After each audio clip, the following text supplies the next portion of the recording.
ఆ శిలువ మీద పడిన కష్టము నీకు అర్థం కావట్లేదు కదా. ఏలీ ఏలీ లామా సబక్తిని, తండ్రి తండ్రి నా చెయ్యి ఎందుకు విడుస్తున్నావయ్యా అని ఆయన పెట్టిన ఆ మాట, ఆ మొరను నీకు అర్థం కావట్లేదు కనుక నీ కొరకు నా కొరకు ఆయన మాట పలకవలసి వచ్చింది.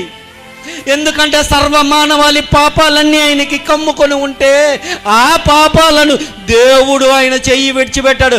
ఎప్పుడైతే చెయ్యి విడిచిపెట్టాడో తట్టుకోలేక బాధపడ్డాడు, వేదన పడ్డాడు.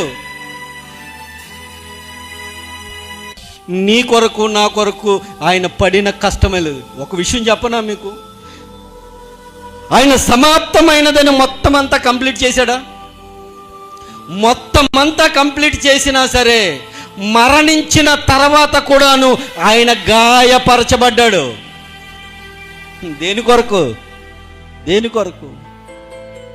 పక్కలో బల్లెని పొడిచారుగా. ఆయన మరణము తర్వాత జరిగింది కదా కార్యక్రమము. ఇది ఎవరి కొరకు? నీ కొరకే. సంఘాన్ని స్థిరపరచడానికి, సంఘాన్ని సిద్ధపరచడానికి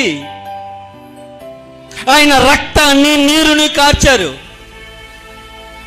ఆదాముని కూడా పక్కటెముక తీసి